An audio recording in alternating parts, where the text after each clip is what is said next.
Let's jump in, the water's fine, lots of Torah to learn tonight. Before we get started, I know that a lot of guys who are having a hard time memorizing brachot, they accept it upon themselves to say brachot after they eat and after they go to the bathroom. But it's hard to memorize the brachot, to have it always be looking on the phone.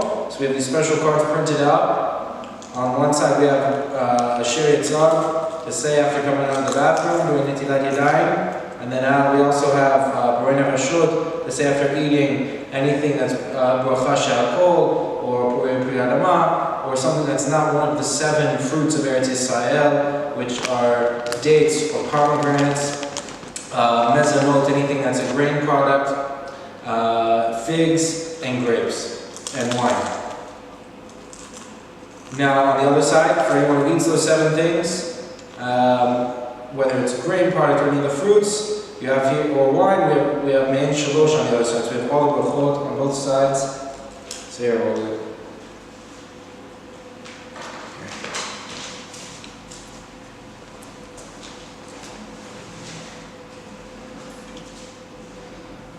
You guys can pass it around to read it.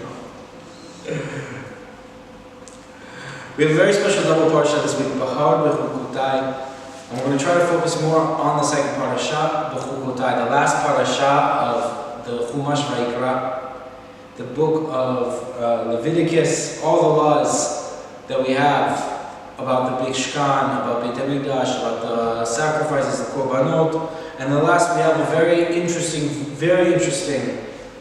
parasha, and it's written, Im Bechukotai telechu. ואת מצוותיי תשמרו, ועשיתם אותם, ונתתי גשמכם בעיתם, ונתנה הארץ יבולה, ועץ השדה ייתן פריו.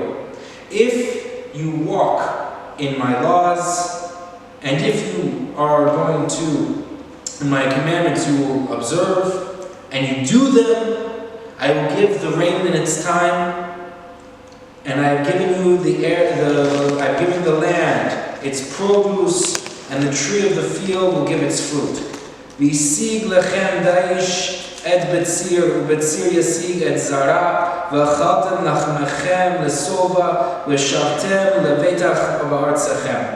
And the fruit that is harvest, you won't even be able to finish all the food that you have from last year until you are already harvesting for this year. And by the time you're going to have so much food, so much produce to harvest, by the time you're going to be planting seeds for next year, you're still going to be harvesting.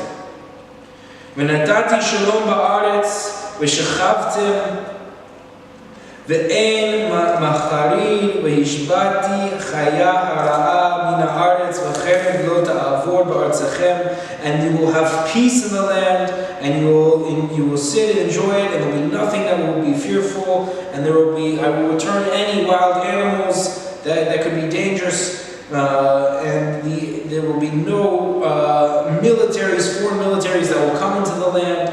And you will chase your enemies, and they will fall in front of you on the sword. And 5 will chase 100. And 100 will chase 10,000. And your enemy, you will chase your enemies, and they will fall before you on the sword. ופניתי עליכם, והפרעתי אתכם, והרביתי אתכם, והקימותי את בריתי איתכם. And I will be with you, and you will be fruitful, and you will increase, and I will make you fruitful, and I will increase you, and I will do my covenant that I made for you. And you will eat the vintage, and you'll drink your old vintage wine, and you will have new produce to replace that.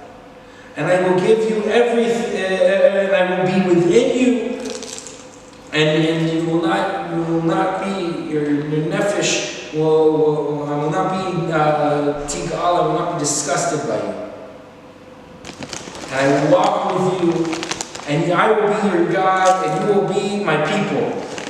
I am Hashem the Lord, I am Hashem your God. I took you out of the land of Egypt, and I'm to be in you where you were slaves, and I broke for you the bounds of bondage, and I will walk with you and to make my covenant. Wow. So what, just reading this whole parasha, I want to read the whole thing because it's so amazing. Such an amazing thing. HaKadosh Baruch Hu, what does HaKadosh Baruch Hu say? He says that if you do my Torah, if you walk in my Torah, and if you walk and you do the commandments, that I command you, and I'm going to be all these brachot. Now there's a few questions we have to ask. First of all, what does it mean that in my laws you will walk, and in my commandments you will keep? Weird double language. Additionally, where does it talk about Olam Haba? All the brachot that we've seen up until this point, that it brings, they're all in this world. You'll be fruitful, your land will be fruitful, you'll be protected from enemies, everything's going to be great, there's going to be peace, but where's Olam Haba?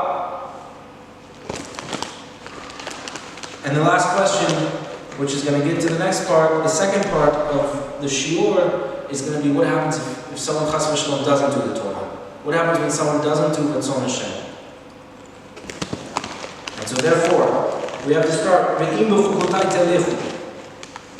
As we know, it says in the Gemara, Halichot olam, al tikrei halichot. Don't read that you're walking forever with the Kadosh Baruch Hu, ella halachot, rather halachot, to learn the laws of the Torah.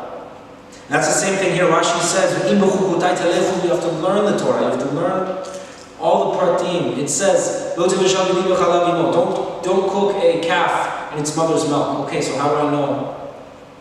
Basar v'chalav, all the halachot, basar v'chalav. I'm learning halachot basar v'chalav with one of the dear students that are here tonight. And they're how many halachot? How many halachot are in basar v'chalav? 3 pasukim in the Torah. You get expanded into a massive ocean of Torah. So you have to learn. You have to learn the Torah. You have to learn the mitzvot. Someone who's not learning Torah, forget a commandment that you have to learn Torah. V'shinantam, v'nimaretem otam. But you have to learn them, and you have to go over them, and you have to recite them. But you also, how can someone keep the rest of the Torah? Shabbat. The Shli laws of Shabbat are so intricate that the Mishnah Berurah says someone doesn't go over the laws of Shabbat 3 times. The entire thing 3 times, there's no way he's keeping Shabbat correctly. There's just no way he's keeping Shabbat correctly. So it's Shabbat's one of the most important things in the Torah.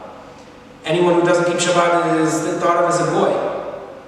So how important is the Shabbat? And someone who's not learning the laws of Shabbat, the Mishnah Berurah says there's just no way. It's inconceivable, unthinkable to think that this person is successful in keeping the Shabbat if he doesn't learn the laws of Shabbat. And then we say, Tishmaru, observe the commandments or keep them, vasitem otam. What's the difference between to keep them and to do them? To keep them, those are obviously the negative commandments. Don't violate the Shabbat, don't marry a goya, don't eat not kosher food. And the other commandments are the positive commandments. Vasitem otam, you have positive commandments. Work on yourself and your character traits to be humble. Work on your to learn Torah, to do the positive commandments of Shabbat, like kiddush and lighting candles, to do all the things that we have the positive commandments, all the holidays, to build a sukkah, to eat, to do Leil Seder on Pesach. All the commandments that are positive, you have to do them. And this is what a lot of people think. The most important thing in the Torah, and it is a very important thing, I'm a good person. I'm a good person, I have a good heart. Is that enough? Is that enough for keeping the Torah? Well, it says you have to do the Torah also. It's not enough to be a good person. There's a story from the Gemara that there was once a town of people and they said, what's important is in the heart. No one's saying what's inside, what's the midot, being a good person, to love your brother as yourself. No one is saying that this isn't important. Rather, you also have all the other mitzvot are also important. You have to do them. You can't get by with just being a good person on the inside. And if you're not doing the rest of the mitzvot, there's no way that you're actually going to be a good person on the inside. Because you're not fixing yourself. The mitzvot are coming to fix us. The commandments are coming to fix us. So if we're doing them, they're fixing us. So therefore, someone who's not keeping all these mitzvot is missing out on something. And so in the Gemara, they told a story of this rabbi that came to a town, and the people were saying, just this, it's most important what's inside, you don't actually have to do the Torah, chas v'shalom. And he said, that's not true. Well, they didn't believe him, they threw him out. So what did he do instead?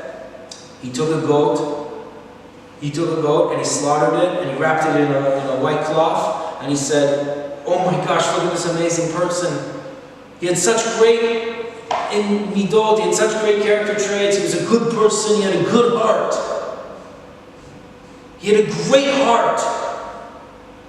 And the town starts crying, because this great person had a great heart, and the most important thing is the heart, right? And they came out when they were about to bury him, and the rabbi opened up the sheet, and there was a dead goat there. And they said, Rabbi, what is this? What are you doing to us? You said he had a good heart. You said he's a person with a good heart. He says he has a great heart. Took out his heart and he showed them, look, it's a beautiful heart. We could gruel this and eat this. You know, we don't eat hearts very much these days, but you know, in the Shulchan Aruch, you see that they bring the laws of how to correctly kasher a heart so that you're not eating blood, chas v'shalom. And everyone was forbidden to eat blood, but the meat of the heart you can eat. The meat of all the organs you can eat. And so he said, look, it's a good heart. Go ahead, chow down. The heart is very important, Rabotai. But it's also important, you have to do all the rest of the mitzvot. And if you're doing all the rest of the mitzvot, it's going to fix what's going on the inside. The outside is going to fix what's on the inside. Just as much as the inside can fix the outside.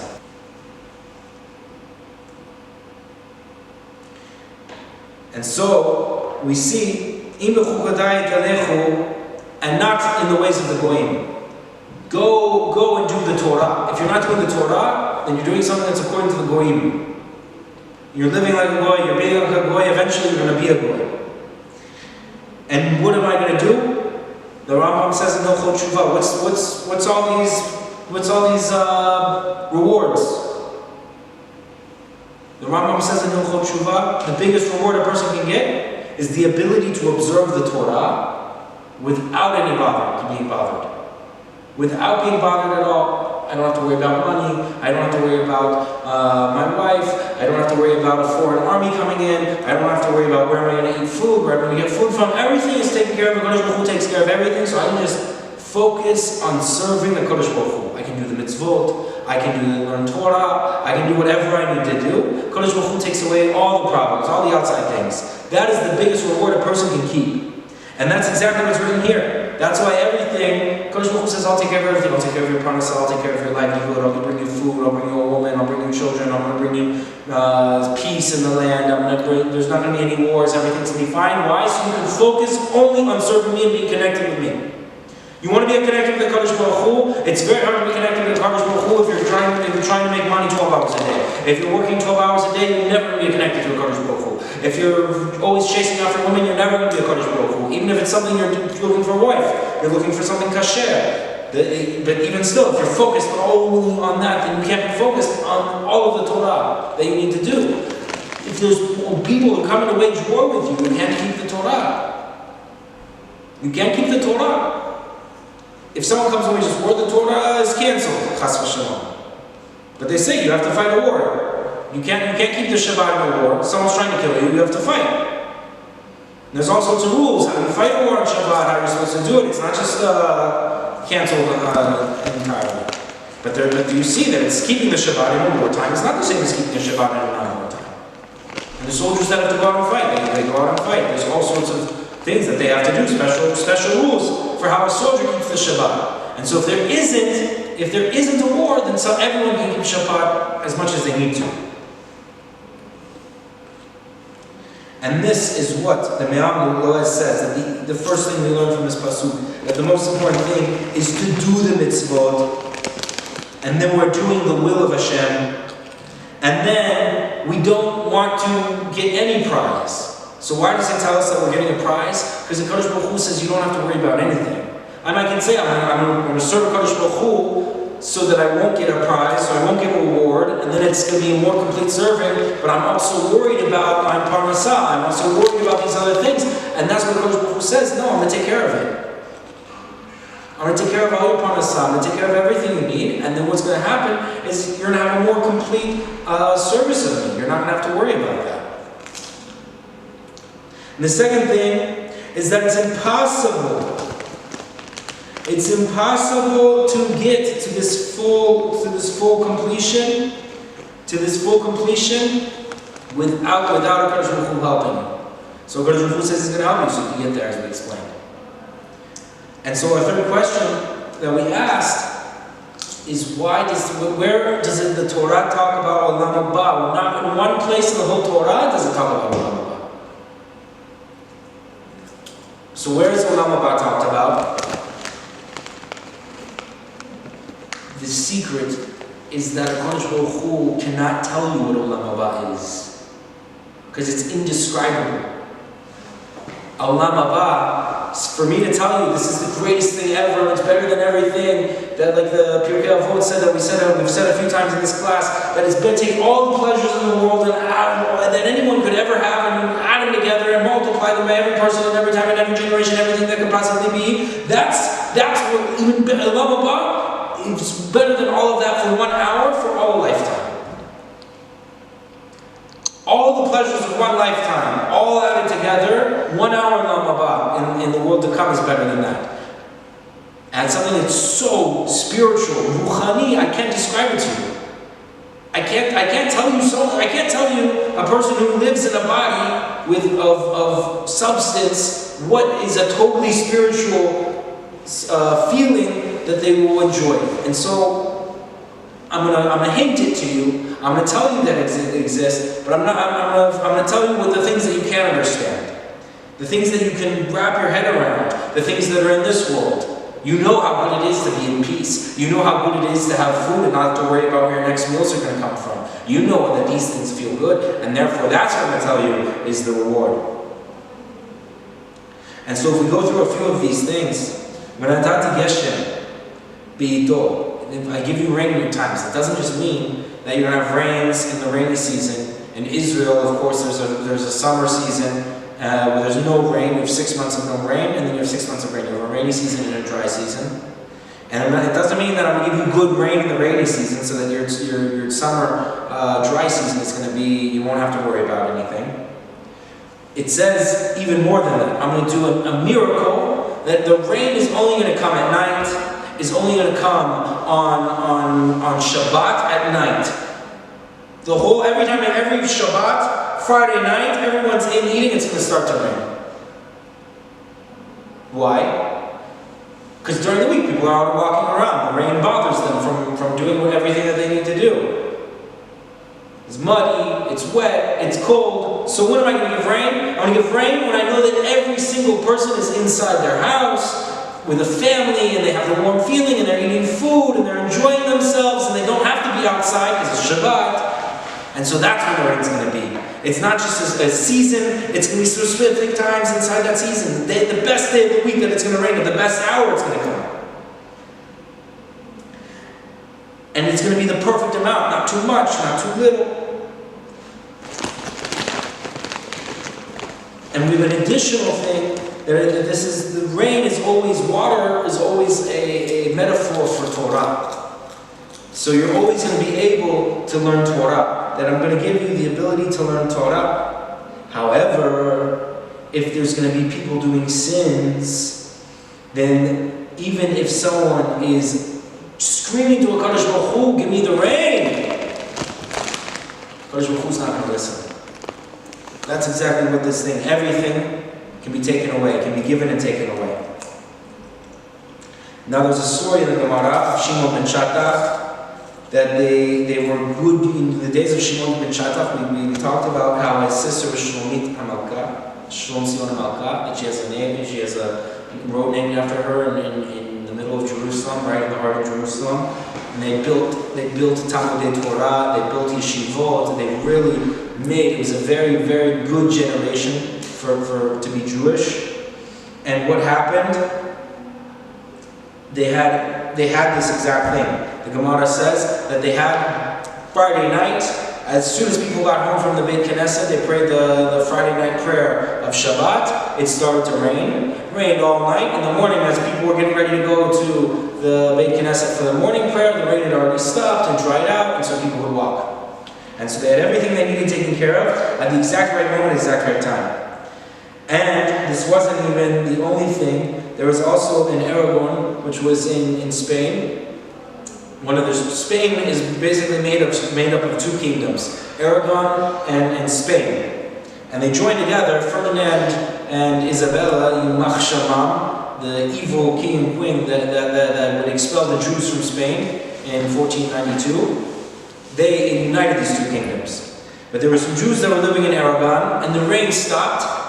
And so, what did the people do that were living there? All the Goyim, they knew that the Jews are the chosen people, that they have this special connection with the Kadosh Baruch Hu. So they locked them out of the city. They said, "You guys are not coming back in until it starts to rain.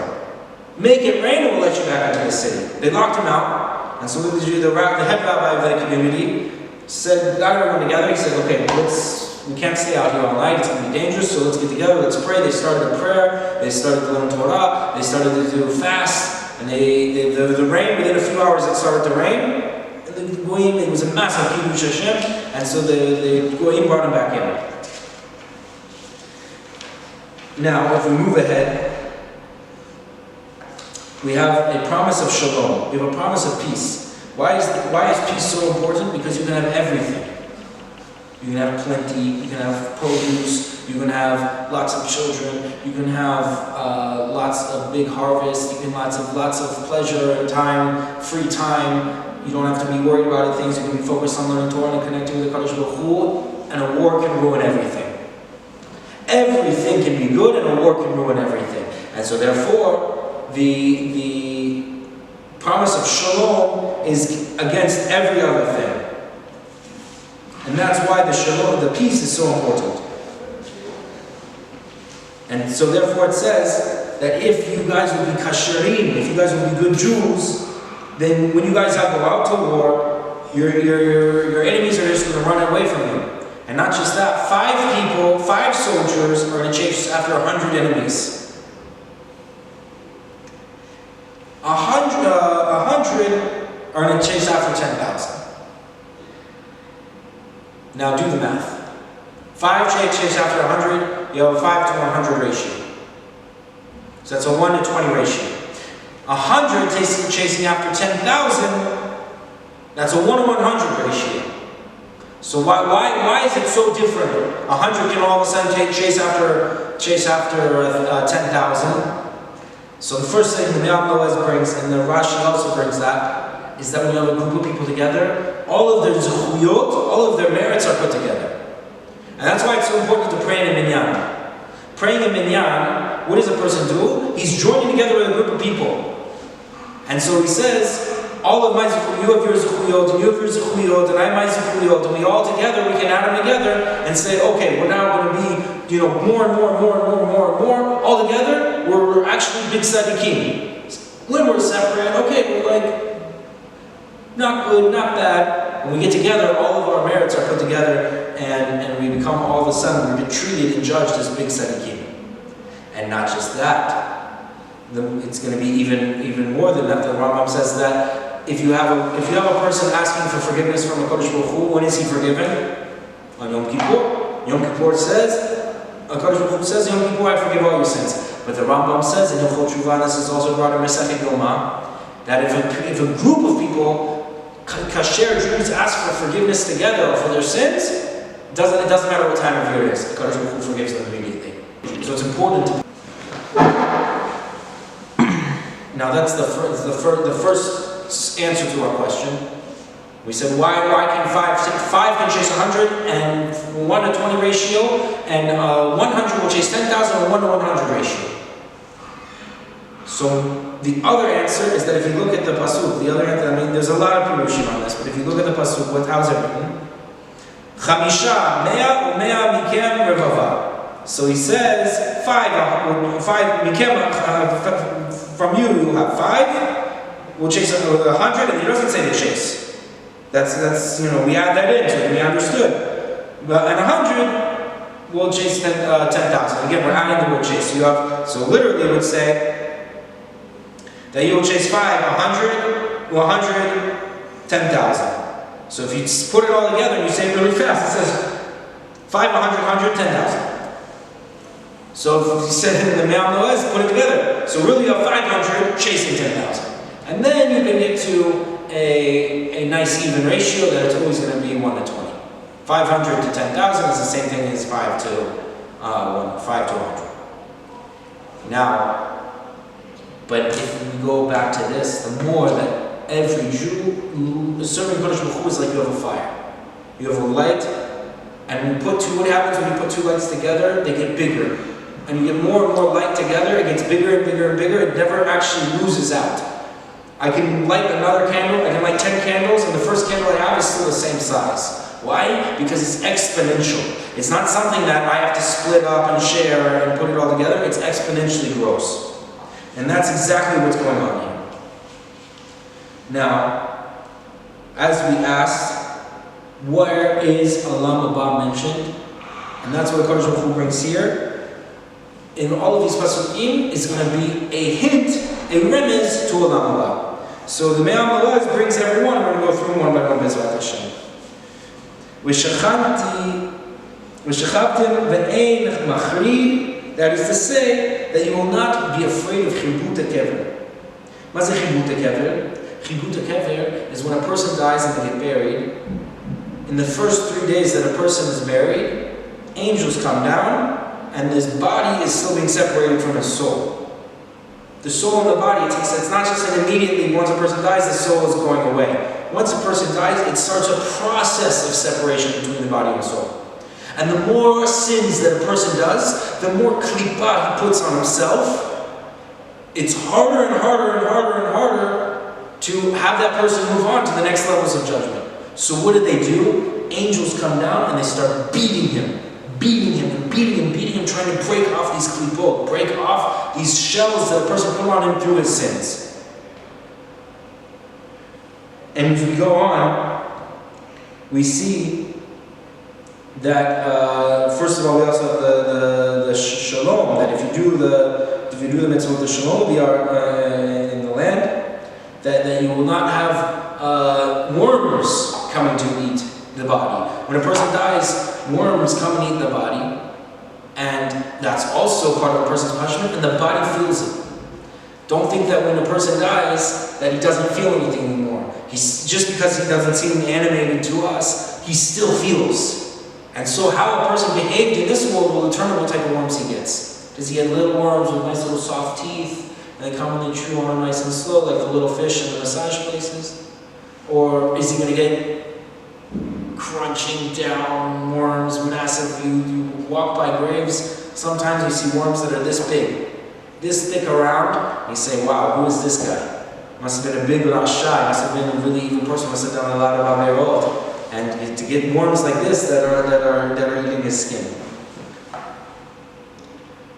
In the next pasuk we have Hashavti Chayot Ra'a Mina Aretz, and this is a hint that you will not have any nechashim ba'akbarim, you will not have any snakes or spiders,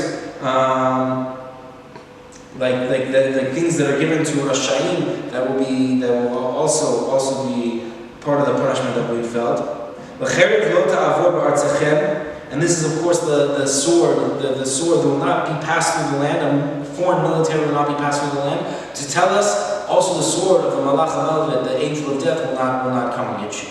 There's 2 ways a person can die. There's many ways a person can die. But what is happening spiritually? Either the Malach HaMelvet, the angel of death, is coming and using his sword, and it's a very painful death. And the Chachamim say that there's nothing more painful than the soul getting separated from the body. Even if it's, you could have someone, chas v'shalom, getting injured, and in the same event, a person could die, like in a car accident or something. So the person who dies, chas v'shalom, the separation of their soul from their body is something that's extremely painful. Because it's not just physical pain that he's experiencing at that moment, it's also a spiritual pain. And so, what's on the other side is that he'll get Kadosh Baruch Hu Ba'atzmo B'Kevodo will come down and give him the kiss of death. That will go peacefully, and there'll be no pain. Just like Moshe Rabbeinu died.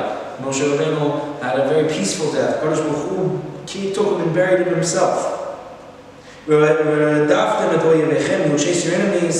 That is to say that when you get to the next level of judgment, after you together, you will be able to push back any of the prosecutors that you have that are prosecuting against you. That are saying, this person was a rasha, he did all this, he's got to do, he didn't keep Shabbat, he married a goya. Okay, well if he's a good person, if he does a kasher, he's going to say keep Shabbat. Oh, he didn't keep Shabbat so well. Oh, look at all the good things he did. He's going to be able to fight back on those prosecutions. He has a good defense in the court of heaven. And they will fall before you on the sword. And that is to say that if you do, that you will have success in learning Torah. That you will be able to push back anything and everyone by learning Torah. Because someone who learns Torah, he's untouchable. Not just in a way that because he's learning Torah, he knows how to keep the Torah. He knows how to keep the commandments as strictly as it needs to be, without any, maybe this is that, maybe this. He knows exactly what he needs to do. But in addition to that, he's going to have the Torah. The Chachamim say that there's someone who learns Torah, the fire of Gehenom cannot hurt him. And the last thing that we're going to bring is that that you will eat the vintage of the vintage. And so why does it say vintage twice? Why does it say twice? To say that you will eat of the meat of Leviathan, which was a massive fish that HaKadosh Baruch Hu created at the very beginning of creation, and he gave him a shechita, and that took the meat on the side, and he salted it and he smoked it, so it's like smoked salmon and lox, and everyone's going to have a good meal of smoked salmon and lox, and also took the grapes of Gan Eden from the first 6 days of creation and made them a wine, and it's been sitting there for now almost 6,000 years. And so you have a very, very, very high quality wine. Everyone knows that wines get better with time. So you have 6,000 years this wine's been sitting waiting for us. And you have this meat that has also been waiting for us, that has been preserved very well, and is so saying those two things that are vintage. That's why it says vintage twice. Yashan Moshan. One time to mention that you will have the vintage of the meat that has been preserved, and one time to mention the grapes that are preserved. And of course, there's a machlokit, and the Rambam says, this is also a spiritual. This is a spiritual thing, and so even this is hard to describe. And so that's what we have to say. That what will happen is that HaKadosh Baruch Hu, when we say that you have all the reward in this world, and then you will have the reward in the next world, and that's what it said. When natati mishkani betochechem, and I will have my presence will dwell within you, and that is to say that the mishkan, the presence, the dwelling place. That is the Beit HaMikdash, the holy temple, that is also has a holy temple in Shamayim against it. So everything has the lower temple and the upper temple, the temple in this world and the temple in the world above. You will be able to go there and you'll be welcomed, and you'll be welcomed in with open arms, and everything's going to be great. Now, something amazing that Me'am Lois points out is that if you look at the Torah, how does it start? Im Behar-Bechukotai telechu. It starts with the letter Aleph. And at the end, what does it say? It says, Ve'olech etchem komimiyut. It ends with the letter, what letter? What letter? Komiyut. What letter? Tav. And so, you're from Aleph ad Tav. You're from from A to Z, everything from the beginning until the end, I'm going to give you. Everything's going to be taken care of. Everything's going to be fine. If you look at the klalot, if you look at the punishments that we're going to talk about in a second, that it starts with what letter? It starts with the letter Vav, ve'im lo tishma'u, ve'im, and it's going to go to the last one is going to be He. So if you know the Hebrew alphabet, Aleph, Bet, Gimel, Dalet, He, Vav. He is actually before Vav. So you have no, it doesn't even have any room to go. It's going back on itself. So he says, I want to keep, Kodesh Baruch Hu saying, I want to keep these punishments as small as possible, so that you will have massive bracha and everything will be great. Now, I don't want to read all the punishments, but we're going to see something here is that they go over themselves a few times. And so what we want to do is we're going to talk about them, and that is that so when someone's reading this an aliyah in this Torah portion where he's reading the punishments, a lot of people don't want to read it. A lot of people don't want to read it because it's punishment. It's talking about punishments. It's talking about curses. No one wants the Kodesh Baruch Hu to curse him. And so the Torah portion, the aliyah, the reading of the Torah with the brachot, with the blessings, everyone wants to buy it. Everyone's playing in the Sephardi synagogue. They sell these the aliyot. People pay hundreds of dollars to get the brachot, and they pay hundreds of dollars to get the brachot, and everyone's quiet when it comes to sell the one for the punishments. So in the Shoah, there was in the ghetto, they were still able to have a reading the Torah. And the same thing happened. Nobody wanted the punishments, especially not now, because the dean, the judge, except for one person came up, and everyone else, no one wanted this Torah, this aliyah, and he was the only one who lived. Out of everyone who was there that day in the synagogue in the ghetto, he was the only one who lived. Why? Because all of the Torah is kadosh, all of the Torah is holy, all of the Torah is a blessing. Even where the Torah says these are curses and punishments, also this has blessing inside of it. And the Kodesh Baruch Hu is giving you a blessing. And therefore the person who volunteered and stepped up, even in the Shoah, even when the measure of judgment was at its strongest, and the Jewish people, probably for the last 150 years, this was the most judgment that the Jewish people experienced, that is in living memory. This person said, I'll do this Torah portion. He got rewarded the most. And so what do we have?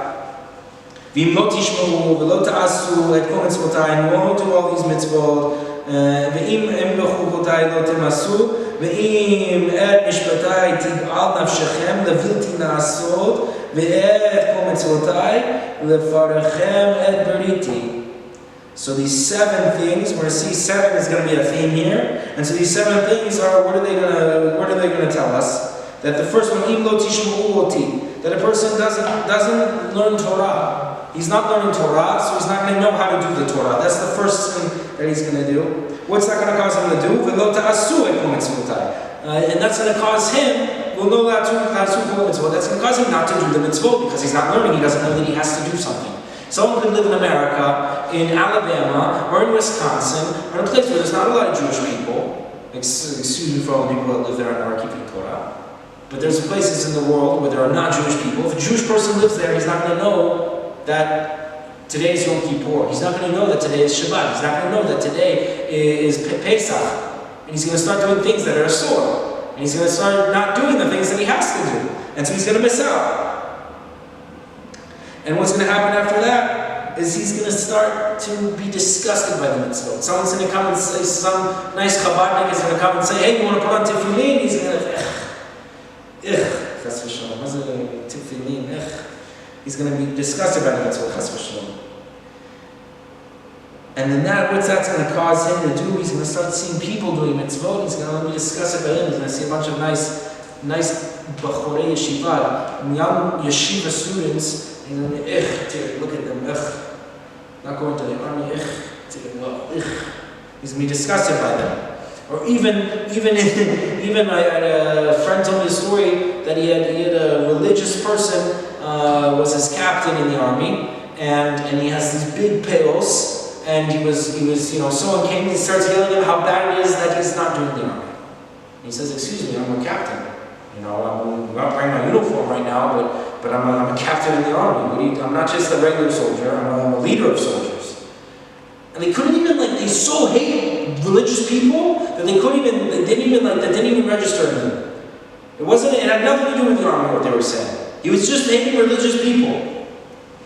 And when someone starts to hate religious people, what's going to happen is they're going to start to hate the rabbis. And that's the next level. They're going to say, wow, look at these rabbis. Ugh.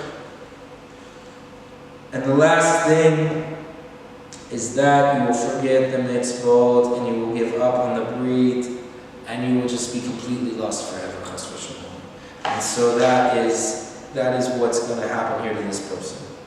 And so we want to be very, very, very careful about this. And what's going to happen is that if you look at all these punishments that Kodesh Baruch Hu is going to say, Kodesh Baruch Hu is going to say, you did 7 avirot. If you counted, we have 7 things that a person did wrong here. And that he didn't learn Torah, that he didn't do the Torah, that he started to be disgusted by the Torah, that he started to be disgusted by religious people, that he started to be disgusted by the rabbis, and then eventually caused him to not even be hating the Torah, and then that just completely caused him to be a kofir, a complete denier of the Torah. If he does these 7 avirot, there's going to be against him 7 punishments. And if he doesn't do tshuva, there's going to be another 7 punishments. And if he doesn't do tshuva, there's going to be another 7 punishments. And Kodesh Baruch Hu is always going to make it harder and harder and harder and harder and harder. Why? Because Kodesh Baruch Hu is saying, come back to me. Come back to me. He's shaking you. Come home. Come back to Abba. Come back to me. I want you to be observing the Torah. Kodesh Baruch Hu doesn't hate sinners. It's a big mistake that you see people thinking HaKadosh Baruch Hu, Chas v'Shalom, hates them. HaKadosh Baruch Hu loves you. He just hates what you're doing. He hates that you're married to a goya. He hates that you're violating Shabbat. He hates that you're not eating kasher. But he loves you. And he wants you to do his Torah. He wants you to get closer to him. He wants you to connect to him. He wants you to keep the Shabbat and to marry a Jewish woman and to have Jewish children and to be a part of this. And so, what do we see from this? That it goes on and on and on. 7 against 7, 7 against 7, 7 against 7, 7 avirot against 7 things. And how, this word end is at Hashem, that you have the Kodesh Baruch Hu gives thing, something very important. It says, Lo dai she'anu shurim b'gula el av ba'u oyevenu la'aretz vehem nehenim mitova. Now, this is what the Me'abel says, that it's not enough for us that we've been kicked out of the land because we did all the Shalom, but now the Goyim have come and replaced us. And against this, the Kodesh Baruch Hu says, V'samti v'shamti ani et ha'aretz v'shememu, and it's going to sit, the land is going to sit desolate, and there's going to be no one here. Now, if you look at the land of Israel 150 years ago, 200 years ago, that's exactly how it was. There was no one living here. You had a few Jewish people, you had a few Jewish communities, and you had a few people who were living here who were Arabs, but you didn't have big major population centers like you have today. Kodesh Baruch Hu says, don't worry, I'm keeping this land for you. It's your land. I'm going to give it back to you when you start doing my will. Now, what do we have today? We have millions of Arabs and also millions of Jews. Where did all these Arabs come from? Well, first of all, the Turkish brought a lot to build the railroads. That's where most of the Jews, and you didn't even ask the Arabs. You didn't even ask the Arabs. Most of them, you ask them, where did you come from? They'll tell you, oh, my family's from Egypt, my family's from Saudi Arabia, my family's from Iraq, my family's from Syria, my family's from Lebanon. You could actually, it's kind of ironic if they say they're here. If you ask them, their name is al-Baghdadi, their name is, names that are, very, you can tell by their name where their family comes from. And so, you see that what happens is how you get so many of them now. Because we're still not doing what HaKadosh Baruch Hu wants us to do. He brought us back, but we're still not doing tshuva. And so we're having blessing that's getting shared with the Arabs, chas v'shalom. And so they're also having blessing because we're here. And so we're causing the blessing to come, and they're taking advantage of it. If we started to do the will of HaKadosh Baruch Hu, the blessing would be cut off from them. They wouldn't have any connection to it. Because we're not doing the will of HaKadosh Baruch Hu, the blessing is coming down, it's going to be shared with them. And so, what do we need to do? We need to do full tshuva. We need to go back to HaKadosh Baruch Hu. We need to start keeping the Shabbat. We need to start doing all these things. One of the things that's talked about in Parashat Behar, the first Parashat that we didn't get a chance to talk about tonight, is doing the Shemitah, doing Shemitah like you're supposed to do it. What does that mean, learning all these laws of the Shemitah? Because the land also has its own Shabbat every 7 years. We have every 7 days, the land has every 7 years. Doing everything that the land is doing it, and B'ezrat Hashem, we do what we need to do. Not only will our enemies be cut off from our bracha, will be cut off from our blessing, and they will be kicked out of this land swiftly. Kodesh Baruch Hu by himself will kick them out. We won't have to kick them out. Kodesh Baruch Hu is going to kick them out. We're going to have a full Geulah, and the Beit HaMikdash will get built, and we'll all be able to be enjoying in all the blessings that Kodesh Baruch Hu said with Mashiach Tzidkenu. Baruch Adonai Le'olam. Amen v'amen.